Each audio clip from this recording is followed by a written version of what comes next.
Bismillahirrahmanirrahim. Assalamualaikum warahmatullahi wabarakatuh.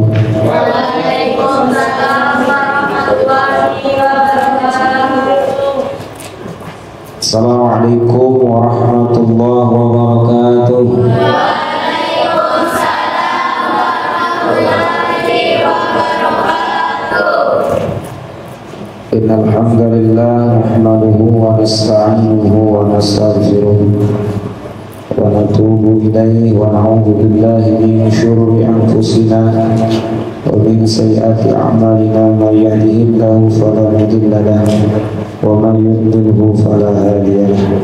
Asyhadu an la ilaha illallah wahdahu la syarika lah wa asyhadu anna sayyidina Muhammadan 'abduhu wa rasuluhu la nabiyya ba'dahu. Allahumma salli ala sayyidina Muhammad wa ala ali sayyidina Muhammad, amma ba'd.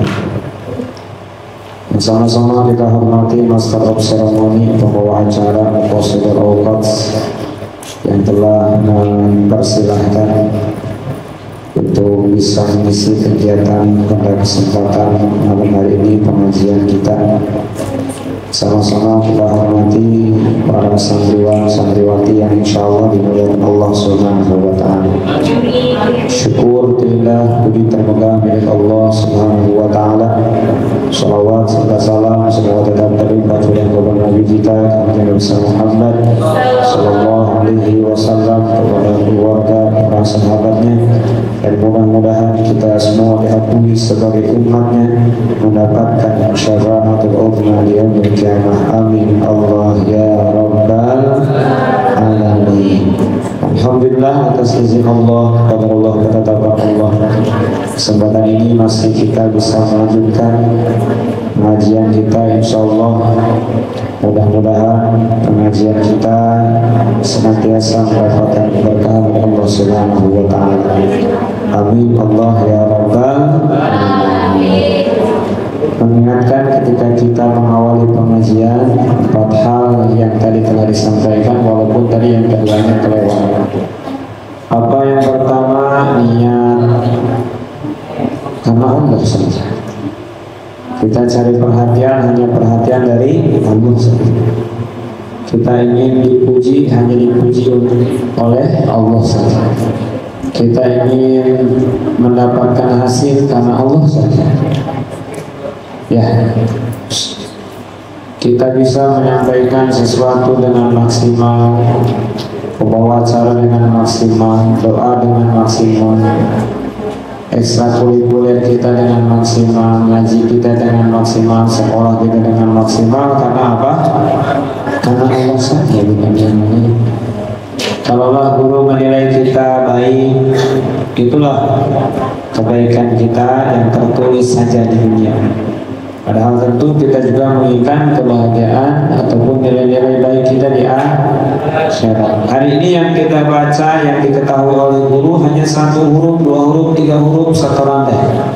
Padahal boleh jadi perhatian kita kepada Allah lebih banyak daripada apa yang kita bacakan. Boleh jadi kalian di pojokan lagi ngafalin, ya Allah kok saya nggak hafal-hafal. Boleh jadi kalian lagi di kamar sendirian ketika orang lain pada di luar, ya Allah kenapa saya belum bisa mengajar atau belajar ilmu tajwid, belajar tahfiz, belajar qori, belajar hadroh, belajar yang lain-lain. Ya Allah kenapa saya baru aja belajar kok pengennya ke air terus, kencing terus, besar terus, izin wae, gak perhatian wae. Supaya tenang ya Allah saya duduk teh, supaya tenang, supaya nyaman ya Allah mendengarkan guru ngaji deh. Ya, jadi tidak sibuk sendiri. Ya, jadi Bapak bukan ingin ujub banyak kitab yang dibuka, bukan ya, tapi ingin mencontohkan saja. Ketika dalam ngaji itu terkadang banyak hal yang saling melengkapi, betul? Di antara kita ini ada yang saling melengkapi, ada yang jago MC-nya, ada yang jago qori'nya, ada yang jago tahfiznya, ada yang jago adhannya, ada yang jago semua. Pasti di antara kita ada kelebihan masing-masing. Sehingga tidak heran kalau Bapak sekali membuka buku itu banyak yang dibuka. Kenapa? Untuk bisa saling melengkapi. Jadi bukan buka buku banyak, enggak, tapi dalam artian kita ingin bisa melengkapi sehingga yang disampaikan itu bisa paling tidak bisa terserap banyak referensi yang dibahas. Tuhfatul Atfal ini kalau kita konsentrasi bisa saja 1 bulan 2 bulan selesai. Ya, paham Pak? Karena hukumnya lebih ringkas. Ya, lebih ringkas. Nadoman 5 menit, kemarin sampai berapa menit nadoman selesai? 10 menit selesai kan? Selesai? Iya. Tapi kan bukan itu. Harus belajar mendalaminya. Ya. Bisa dipahami bisa? Nah. Jadi tolong diperhatikan dulu untuk kita selalu belajar ya dengan berbagai referensi yang ada supaya lebih luas pemahamannya, lebih luas ya.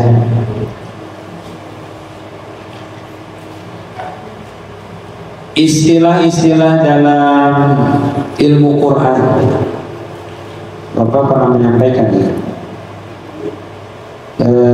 Quran yang kita baca yang hari ini mengalami proses yang cukup panjang. Apa prosesnya? Yang pertama, Quran masuk kepada baginda Nabi langsung dibimbing oleh malaikat Jibril. Kepada baginda Nabi itu gimana? Berangsur-angsur, benar ya? Ya. Yang hari ini kita ingin belajar kitab Tuhfah itu membedah apa sih? Membedah ilmu Quran. Kalau disimak, Quran itu 22 tahun kalau dalam materi buku Kemenang ya. 22 tahun, 2 bulan, 22 hari. Itu perjalanannya cukup panjang. Mungkin usia kalian saja belum nyampe kan? Ya. 22 tahun, 2 bulan, 22 hari. Dan ketika masa Quran itu turun, belum dibukukan. Benar? Belum dibukukan. Bisa dipahami? Bisa dipahami ya? Bisa dipahami? Insyaallah. Ya. Kemudian Allah Subhanahu wa taala tentunya menggerakkan, memberikan hidayah, taufiknya kepada siapa? Kepada para sahabat. Ya. Untuk apa? Karena kecemasan Utsman, mulai kecemasan Abu Bakar, Umar cemas. Kenapa? Karena yang hafal Quran, yang hafiz Quran ternyata banyak yang gugur di medan perang. Kecemasan Abu Bakar, Umar itu cemas ketika para hafiz Quran meninggal. Dibuktikanlah kecemasan itu, prakteknya ditulis, Quran itu dikumpulkan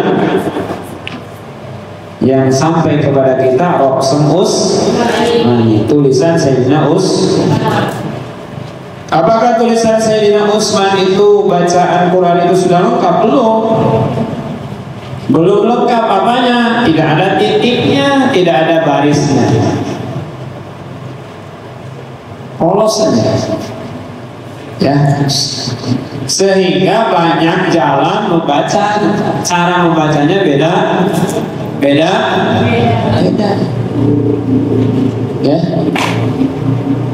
Ada jalan membaca riwayat yang namanya riwayat. Bapak sering menyampaikan ada riwayat Hafiz, ada riwayat Syu'bah, dan yang lainnya. Ya, paham? Nah, dari situ tidak ada titik, tidak ada baris. Kemudian salafus soleh, para ulama terdahulu, ulama salaf, membuat baris, membuat titik. Yang tadinya ba nggak ada titiknya, ta nggak ada titiknya. Bayangin kalau kita hari ini baca Quran nggak ada titiknya, gimana? Bisa nggak? Nggak bisa. Sudah dikasih baris, alhamdulillah Allah berikan jalan kepada salafus soleh, sehingga ada di antara salafus soleh, para ulama terdahulu membuat titik barisnya. Titiknya dulu. Sudah ada titik, masih ada yang belum bisa baca? Ya ada titiknya juga ada yang belum bisa baca. Benar ya? Karena belum dikasih baris. Setelah ada baris, apakah kita sudah bisa baca? Masih belum juga. Sudah dikasih titik, sudah dikasih baris, belum bisa baca. Benar nggak? Benar. Sudah dikasih titik, sudah dikasih baris, banyak yang belum bisa baca. Survei, ya, beberapa survei mengatakan 60%. 60%, berapa? 60%, bahkan bisa lebih, 65% sampai 70% orang Indonesia belum bisa baca Quran, masih buta huruf Al-Quran. 60% itu sahabat ya, 60% itu sedikit, banyak. Kalau jumlah total penduduk di Indonesia 220 jutaan, berarti 60%-nya berapa? Berapa? 220 dibagi 60 dikali 100 berapa? Sekian. Dan terima kasih. Jadi artinya banyak. Kalau 50%-nya saja berarti 100 jutaan. Ya. Berarti tak banyak yang belum mengerti, belum bisa baca Quran. Berbagai metode, hampir lebih dari 200-an metode, termasuk qiraati, Iqra, An-Nahdiyah, Al-Baghdadi, Bapak ikutan tuh. Kemudian Islah, kemudian yang Bu'a, kemudian Umi, itu metode, berbagai metode, ya. Banyak itu metode, itu bukan hanya qiraat doang, bukan hanya Iqra doang, bukan hanya juz amma tuturutan saja, tapi banyak, saking banyaknya banyak, lebih dari 200 itu untuk bisa membaca Quran. Seminggu yang lalu Bapak pelajarin metode Al-Ahqaf atau apa? Lupa lagi metode, apa namanya? 5 pertemuan bisa baca Quran. 5 pertemuan, ya. Nah, jadi semua metode ingin bergerak untuk bisa baca Al-Quran. Jadi ketika ada barisnya, ada titiknya, belum bisa baca Quran juga, maka lahirlah ulama salafus soleh yang ahli tajwid, ya, ahli tajwid. Untuk apa? Untuk membahas bagaimana hukum bacaan Quran. Lahirlah Syekh Sulaiman Al-Zamzuri, Ibnu Jazari, kan gitu terus nyambung untuk bisa baca ilmu tajwid. Paham ya?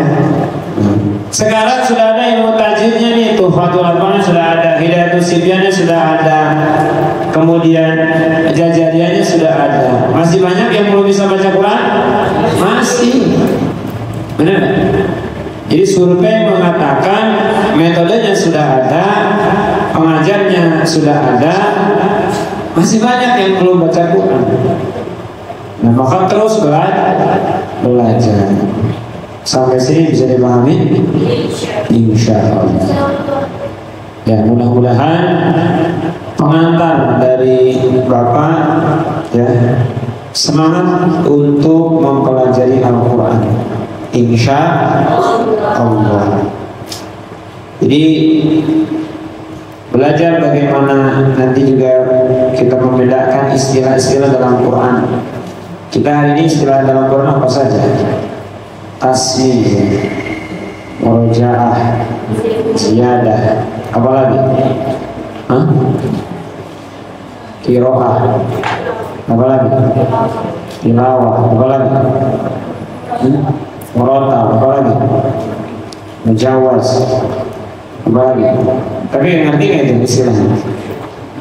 Ya. Nanti ada tahsin, apa lagi? Tajwid, ada lagi. Nah, bisa membedakan Azamah, bisa membedakan apa istilah tahsin, tajwid, tilawah, murattal, apa? Bisa membedakan? Qiraat. Tahu qiraat apa? Qiraat apa? Qiraat nanti ilmu qiraat apa qiraat? Qiraat apa? Qiraat apa? Ilmu bacaan. Ya, ilmu bacaan mana yang bersambung, mana yang tidak bersambung, gitu ya, bacaan. Ini ada materinya, ilmu qiraat. Nah, kemudian riwayat Hafiz kita yang sedang pelajari minimalnya riwayat Hafiz an Asim, karena kita baca riwayat kita adalah bacaan ini riwayat Hafiz an Asim dari guru kita yang bersanad insyaallah tersambung kepada Rasulullah SAW. Insya Allah. Apa itu riwayat Hafiz? Riwayat bacaan yang populer, paling banyak digunakan ya oleh periwayatan ilmu qiraah. Paling banyak digunakan oleh periwayatan ilmu qiraah. Jadi Hafiz ini paling banyak diriwayatkannya. Ya.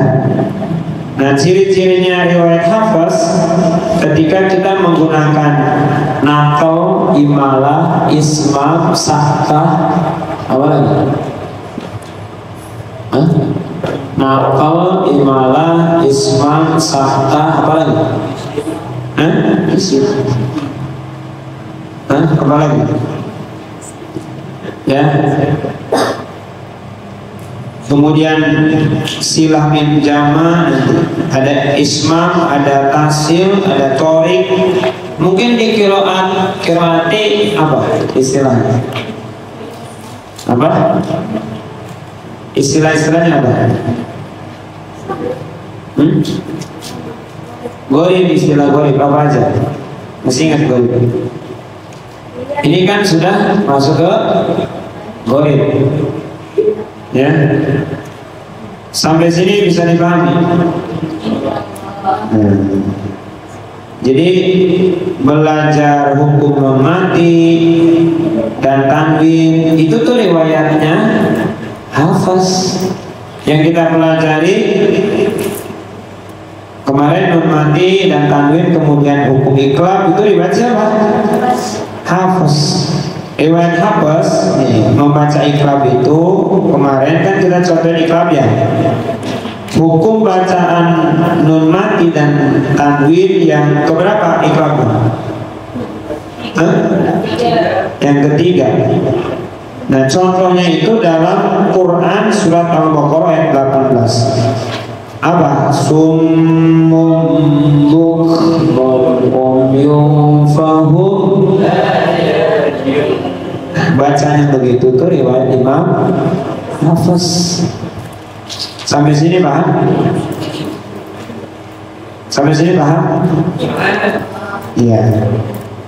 Alhamdulillah.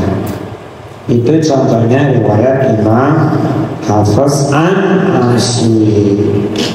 Lafaz mana saja ya nanti detailnya kita sama-sama bahas. Ya mudah-mudahan dapat dipahami. Sekali lagi ada perjalanan yang harus ditempuh oleh kita. Maka siapkan diri kita untuk kokohkan niatnya supaya nanti mudah-mudahan di sini menjadi para pemimpin yang kuat, yang taat menjalankan syariat, jiwa raganya, muamalahnya yang juga yang sehat, berkepribadian hebat dan bermanfaat untuk umat. Moto pada sisi tidak muluk-muluk sih ya. Dari lillah insya Allah tidak akan lelah. Dari lillah insya Allah tidak akan lelah. Ya, insya Allah. Bisa dipahami? Nah itu. Sekarang lanjut ke iklam. Kemarin sudah tahu huruf iklam hanya satunya. Coba iklam menurut logat apa? Logat apa secara logat, tapi bahasa Arabnya apa? Iklam adalah tahwilu syai'in an wajihi wa tahwilu syai'in dhahir la. Artinya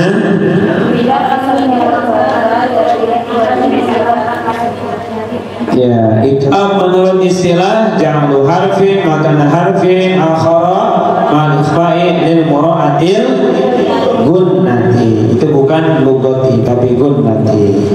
Contohnya iklam gimana? Dalam kalimat fi kalimatin wa tanwin la yakunu wadalika. Contohnya ambihum wa amburik wasani'un basir. Itu contohnya dalam kitab Tuhfatul Atfal, Syarah Tuhfatul Atfal. Bisa dipahami? Bisa? Sudah ketemu kan contohnya? Iya. Sekarang kita bergeser. Iklam sudah selesai. Ada yang tanyakan iklamnya? Kita bergeser ke ikhfa. Kita baca dulu nadhomah.